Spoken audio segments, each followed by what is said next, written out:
Hi everyone, I'm Namita Naik from Hyderabad, India. And this summer, I had the enriching opportunity to work with Dr. Jen Blank and a lot of my wonderful co interns on designing planetary habitats on the moon and Mars. As part of the project, we were asked to imagine a habitat that could accommodate a community of around 100 people. And throughout the summer, we used generative AI as a visual design and exploration tool, developing ideas through prompts, generating different possibilities, and gradually refining them as we go. So instead of asking what a building on the moon would look like, we explored what it could actually take to live there. One of my first questions was where this community could actually live. A surface habitat would constantly be exposed to radiation, micrometeorite impacts, and extreme temperature variations. So rather than creating a structure that has to completely fight the lunar environment, I started looking at what the moon already provides.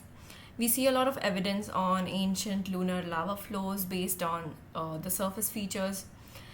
We assume that associated lava tubes could potentially be much larger than we see on Earth. That made them interesting as potential spaces for human inhabitation. From there, I started thinking about connection and resilience. On the moon, food, energy, mobility, healthcare, and communication are all interconnected. So, resilience isn't just about creating a strong structure, it's about creating systems that can support, adapt, and respond to each other. These are a few of the initial lunar lava tube habitats that we imagine. It later brought me to the social side of the habitat. A permanent settlement needs more than bedrooms and workspaces. It needs places to meet, learn, relax, connect. So I explored a third space, a shared library and community environment with reading areas, study spaces, workshops, and vegetation. The aim was to bring a sense of familiarity and belonging to an otherwise unfamiliar environment. Then I looked at the opposite scale and individual experience. The private bedroom became a space focused heavily on human well being. Lighting becomes especially important where there isn't a natural Earth like day night cycle, so I explored circadian lighting, LED screens showing Earth like skies and landscapes, and softer personal environments. Food production was another major system. For 100 people, it becomes a vital part of the life support infrastructure.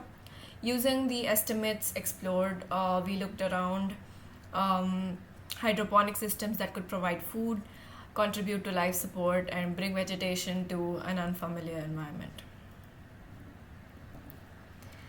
Healthcare is equally important. A permanent lunar community can't always depend on evacuation to Earth, so it needs its own medical infrastructure.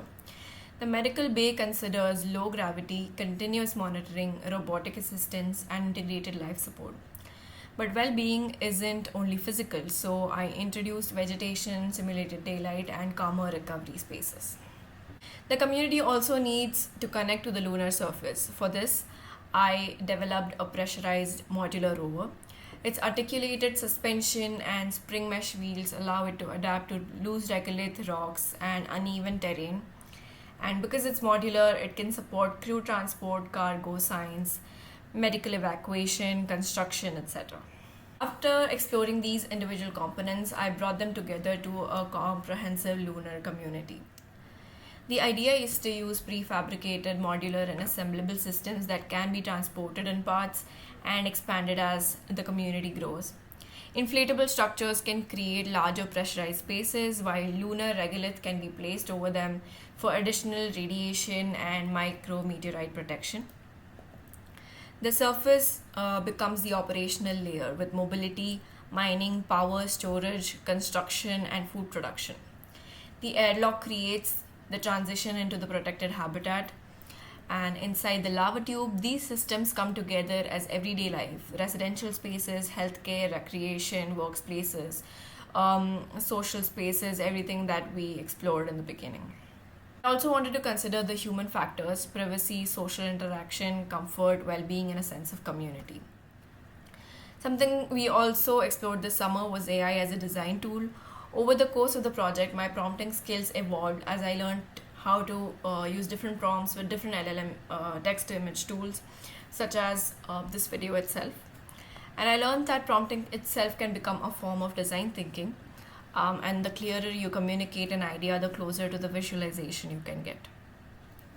And that brings me back to where I started. I'm really grateful to Blue Marble Space for giving me this opportunity to explore these ideas, to experiment with new tools, and to think about design in a completely new context. Thank you.